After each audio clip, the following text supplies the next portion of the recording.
Sur le bord des routes, fin des années 50, on est comme au spectacle.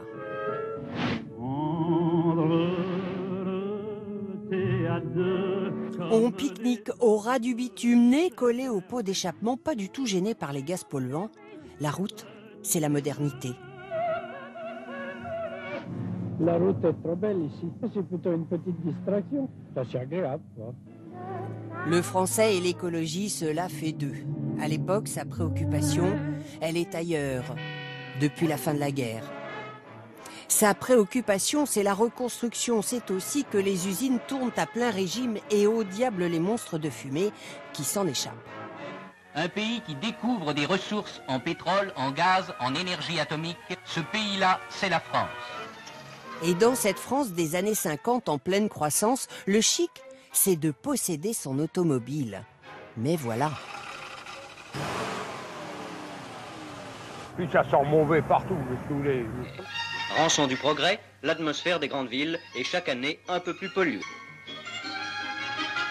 Il y a trop de voitures maintenant. Toutes les saletés qu'il y a, on ne peut pas être ça. On ne peut même plus laisser maintenant les fenêtres ouvertes que les odeurs montent. On est littéralement asphyxié.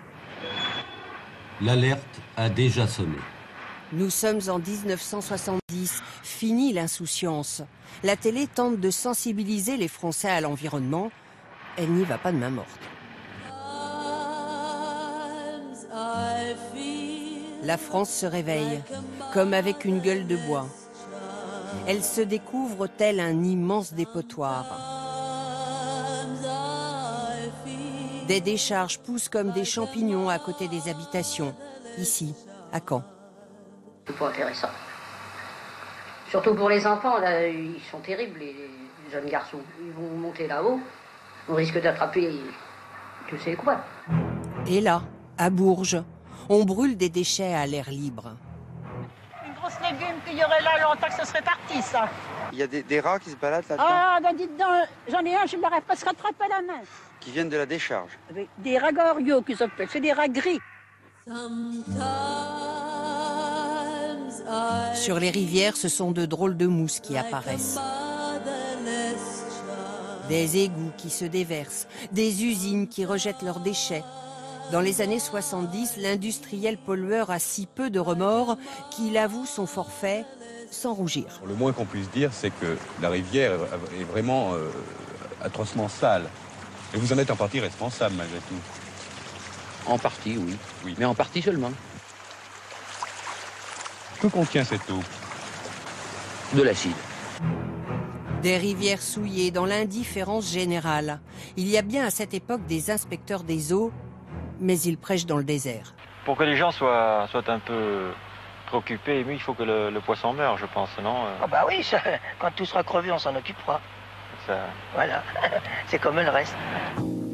1973, le premier choc pétrolier, on ouvre les yeux, le tout pétrole n'est plus à la mode. Dans les grandes villes, certains manifestent contre la voiture. Ils ont la mine un peu échevelée, mais quelques idées.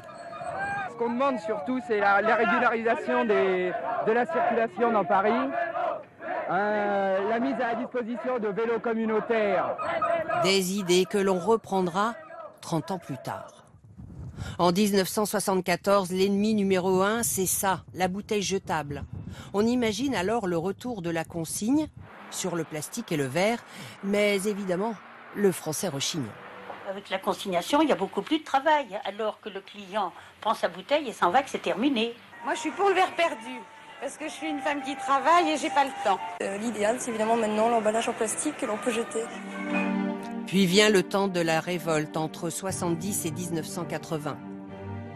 La colère contre les centrales nucléaires.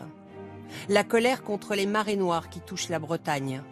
1978, l'Amoco Cadiz échouait avec ses 220 000 tonnes de pétrole brut. C'est le traumatisme de trop. Regardez à l'endroit où nous sommes.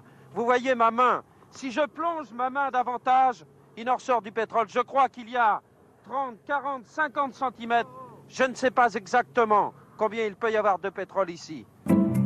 Se soucier de l'environnement, mais à petits pas, c'est ce qui définit le français des années 2000, qui trie ses déchets, partage ses outils, sa voiture, et parfois même un repas, On appelle cela l'économie du partage.